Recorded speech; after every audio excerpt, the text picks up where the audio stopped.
अब हम मैटलैब के बिल्ट इन फंक्शंस और टूल्स की बात करेंगे। टूल्स जो बहुत हेल्पफुल होते हैं और बिल्ट इन फंक्शन भी बहुत यूजफुल प्रूव होते हैं। बिल्ट इन फंक्शन सबसे पहले हम जो बात करेंगे वो पॉलीमॉर्फिज्म की होगी। हमने फंक्शन डिफाइन करना सीखा है, उसका फॉर्मेट देखा है और डिफरेंट इनपुट आउटपुट आर्ग्यूमेंट्स के लिए उसे डील करना सीखा है। अभी तक हमने फंक्शन को पॉलीमॉर्फिक बनाना नहीं सीखा, क्योंकि अभी हमने इफ एल्स और लूप्स वगैरह को नहीं पढ़ा। जब हम उन्हें पढ़ेंगे तब हम उसकी पॉलीमॉर्फिक नेचर को यूज़ करने के काबिल होंगे। सबसे पहले हम जो बिल्ट इन फंक्शंस हैं उनकी पॉलीमॉर्फिक नेचर देखेंगे। अब अगर एक फंक्शन है, रैंड फंक्शन है, हमने देखा था उसे जब मैंने एक इनपुट दी है, ये 2x2 की मैट्रिक्स है, मैंने उसे दो इनपुट्स दी हैं, ये 2x3 की मैट्रिक्स है। उसने आउटपुट को उसने नंबर ऑफ इनपुट्स की बेसिस पर आउटपुट्स को चेंज कर दिया। How is it possible? हम इसका देखते हैं सिंटेक्स। तो ये इसका सिंटेक्स है।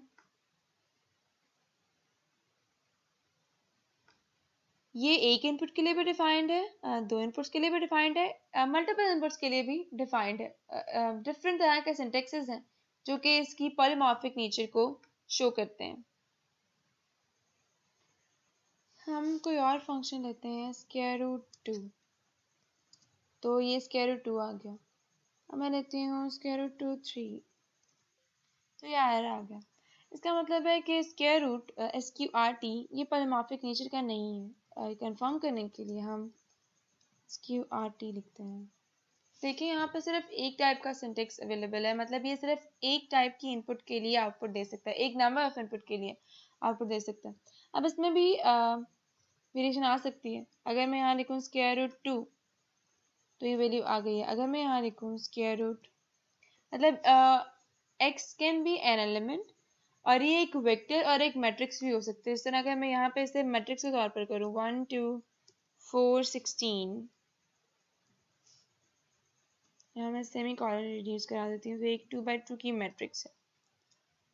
एंड दिस, जब मैंने एक एलिमेंट एज ए इनपुट दिया था तो उसने मुझे उसका स्क्वायर रूट दिया। जब मैंने एक मैट्रिक्स एज इनपुट दी तो उसने मुझे उसका दिया।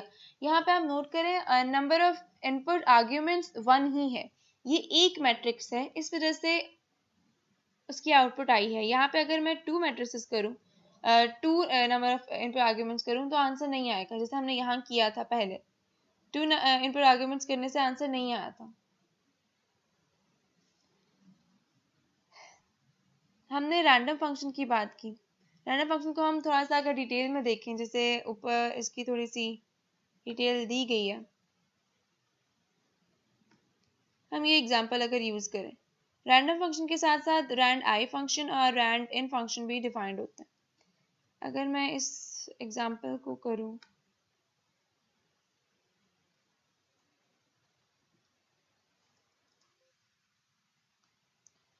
जो कि ये डिफाइन नहीं है, पहले हमें ए को डिफाइन करना पड़ेगा। ए को हम 1 कह देते हैं, बी को हम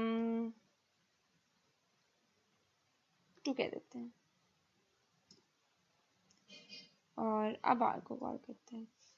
तो ये 100/1 यानी कि 100 रोज एक कॉलम मैट्रिक्स बन गई है। 100 रोज हैं जिसमें 100 एलिमेंट्स है इसमें, और ये 1 से 2 के दरमियान है, क्योंकि ए 1 था, 1 से 3 के दरमियान है। ये ए 1 था और बी जो है वो 2 था, तो 2 माइनस ए 1 1, 1 मल्टीप्लाई यानी कि ए 2 से 3 के दरमियान, 1 से 2 के दरमियान है। अब यही काम आप रैंड आई के थ्रू भी कर सकते हो। कैसे कर सकते हैं? इसके लिए हम पहले देख लेते हैं कि हेल्प रैंड आई। तो ये रैंड आई का सिंटेक्स है, ये भी एक पॉलीमॉर्फिक नेचर वाला फंक्शन है। आप देखें, अगर आप दो इसे इनपुट दोगे तो वो कुछ और आउटपुट देगा, आप उसे 3 इनपुट दोगे वो और आउटपुट देगा। लेकिन इसमें डिफरेंस क्या है एक सिंपल रैंड फंक्शन से? वो ये कि ये आपको एज इंटीजर, ये एक इंटीजर आउटपुट देगा आपको, मतलब फ्लोटिंग पॉइंट आउटपुट नहीं होगी, डेसिमल आउटपुट नहीं होगी आपकी। सेम वहाँ पे जैसे हमने 100/n की बनाई थी, यहाँ पे हम करते हैं, और मैक्सिमम वैल्यू हम यहाँ पे भी रखते हैं 2, जैसे वहां पे 1 और 2 का था, यहाँ पे भी 1, और ये 1 से 2 का ही होगा। आई मैक्स का मतलब यही था कि 2 जो आई मैक्स है वो 1 से है स्टार्ट होके, और हम यहाँ पे इसको कह देते हैं 100 और 1। तो देखिए ये 1 से 2 के दरमियान रैंडम वैल्यूज, जैसे 1 से 2 के दरमियान 1 और 2 ही रहती, तो रैंडम वैल्यूज का सेट आ गया। इसके अलावा एक और कमांड होती है जिसे हम यूज कर सकते हैं, वो है फिक्स की कमांड। उसका पहले हम सिंटेक्स देखते हैं।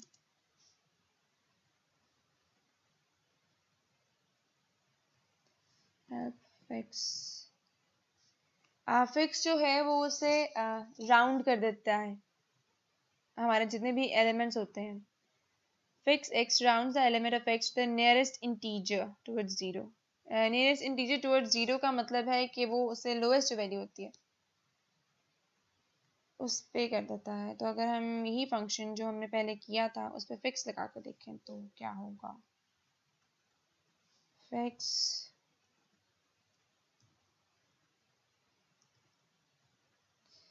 तो देखें पहले सारे इंटीजर्स थे और अब उनसे नियरेस्ट इंटीजर पे, मतलब देखें ये सारी जितनी भी वैल्यूज आई थी पहले हमारे पास रैंड की,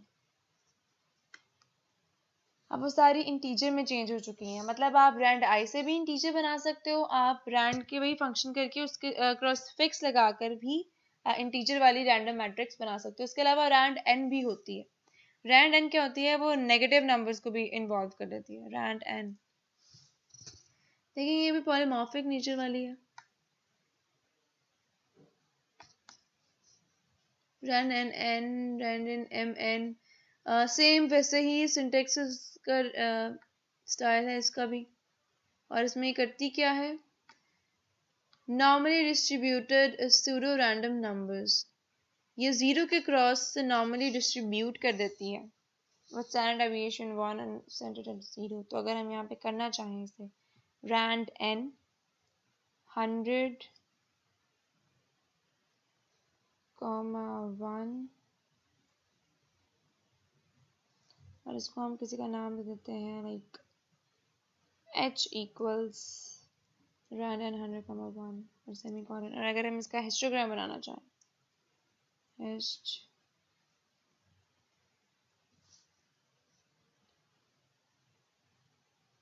h,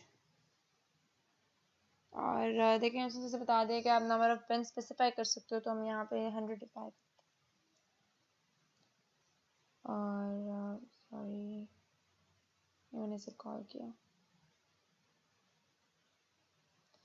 So MATLAB is busy now.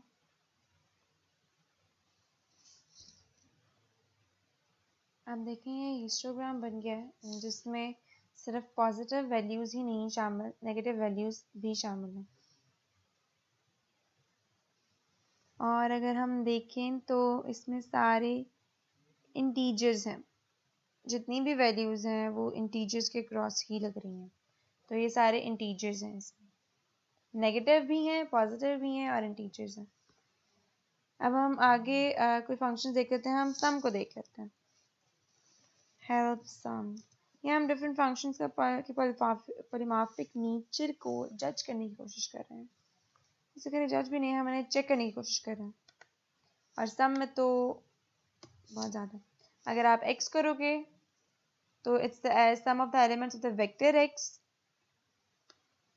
और अगर आप x के साथ डायमेंशंस भी दोगे तो वो आपको इस मैट्रिक्स के इस डायमेंशन का सम दे देगी। इस तरह डिफरेंट टाइप्स के हैं। इवन कुछ स्ट्रिंग ऑपरेटर्स भी डिफाइंड हैं इसके साथ, जिन्हें आप यूज़ कर सकते हो। और अगर आप इसको और तरह से चेक करने की कोशिश करो तो एक मैट्रिक्स अगर सम एक मैट्रिक्स इक्वल 1 2 3 4 5 6 और आपने सम किया है उसका, तो ये कॉलम वाइज सम हुआ है। और अगर एक रो है b इक्वल्स 2 3 4 5, आपने देखा यहाँ पे उसने मैट्रिक्स के केस में उसने कॉलम वाइज सम किया, मतलब कॉलम के सारे एलिमेंट सम कर दिया। 1 + 3 + 5 9, 2 + 4 + 6 12। एक रो वेक्टर है ये। इस केस में सम क्या करेगा, ये सारी आ रही हैं इसके पॉलीमॉर्फिक नेचर की वजह से, ये डिफरेंट टाइप के इनपुट से आप हर तरह के इनपुट दे सकते हैं। अब तो कॉलम्स 3 थे तो उसे 2 3 5 देना चाहिए था, लेकिन उसने ऐसा नहीं किया, उसने रो में ही एडिशन कर लिया।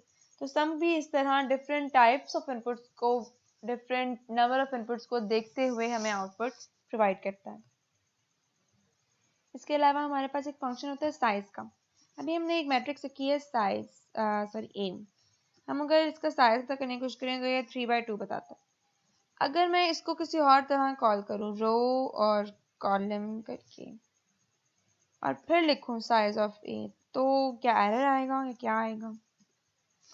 तो देखिए, हम उसने साइज का आउटपुट स्टाइल ही चेंज कर दिया। पहले था 3 और 2, ये एक रो में थे, अब उसने उसे चेंज कर दिया, उसने रो को अलग कर दिया, कॉलम को अलग कर दिया। मतलब उसने हमें नंबर ऑफ रोज अलग बताया, नंबर ऑफ कॉलम्स अलग बताए।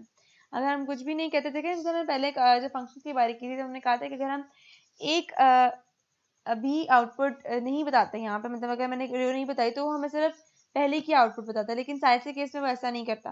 साइज के केस में वो हमें पूरा रो वेक्टर ही बताता है। अगर मैं उसे लेकिन रो और कॉलम को अलग अलग कर दूं तो वो हमें रो का अलग बता देता है और कॉलम को अलग बता देता है। इस तरह के और भी डिफरेंट पॉलिनॉमियल फंक्शंस हैं, जिनकी पॉलिनॉमियल फंक्शंस हैं और ट्रिग्नोमेट्रिक फंक्शंस हैं। अगर मैं उनको दिखाना चाहूँ तो लेंथ ऑफ वी, जो number of elements of v बताते हैं, वी एक वेक्टर है। Max of v largest element बताता है, मिनिमम स्मॉलेस्ट एलिमेंट, मीन एक फंक्शन है, median, sort, STD standard deviation के लिए, सम के लिए, ये सब फंक्शंस मौजूद हैं। Maximum, minimum, mean, median, size, sort, STD sum देख लिया है। इसके बाद जीरोस मैट्रिसेस के लिए zeros, ones, I, rand, rand N, इस तरह के आप मैट्रिसेस बना सकते हैं। इसके अलावा ट्रिग्नोमेट्रिक फंक्शंस मौजूद हैं, कॉस इनवर्स के लिए ए कॉस, कॉट इनवर्स के लिए ए कॉट, tan स्क्वायर इनवर्स के लिए, 4 क्वाड्रेंट इनवर्स टेंजेंट के लिए, और ये एक्सपोनेंशियल फंक्शन है, लॉग फंक्शन है, log x नेचुरल लॉग के लिए, log 2 बेस 2 के लिए, और log 10 बेस 10 के लिए। इसका स्क्वायर फंक्शन, इस तरह के और बहुत से फंक्शन मौजूद हैं जिनको हम चेक कर सकते हैं। हम हेल्प लिखो और उस फंक्शन का नेम लिख दो, या अगर आपको कंफर्म नहीं है, अगर आपको उसका एग्जैक्ट नेम नहीं पता तो आप लुक फॉर करो, सो लुक फॉर ट्रैप, तो it's busy in looking that. Normally MATLAB में हर फंक्शन, हर नॉर्मल कॉमन ऑपरेशन के लिए बिल्ट इन फंक्शन मौजूद है। तो खुद से फंक्शन डिफाइन करने से पहले बेहतर है अगर हम लुक फॉर करके उस फंक्शन को ढूंढने की कोशिश करें, क्योंकि एग्जैक्ट नेम पता होना जरूरी नहीं है। अब स्क्वायर रूट के स्पेलिंग एग्जैक्ट ये तो नहीं होते, वो SQUARE RERT होते हैं, लेकिन यहाँ पे मैटलैब ने ऐसे बताया हुआ है। अगर मैं स्क्वायर रूट इस तरह ढूंढती तो शायद मुझे नहीं मिलता हेल्प करने से, लेकिन अगर मैंने लुक फॉर स्क्वायर रूट भी किया होता तभी मुझे मिल जाता। अब देखिए यहाँ पे वो लिस्ट बनाना शुरू कर दिए जहाँ पे भी ट्रैप का वर्ड यूज किया गया। कंट्रोल C करके हम इसे स्टॉप करते हैं और इस तरह हम अपनी ये डिस्कशन को क्लोज करते हैं।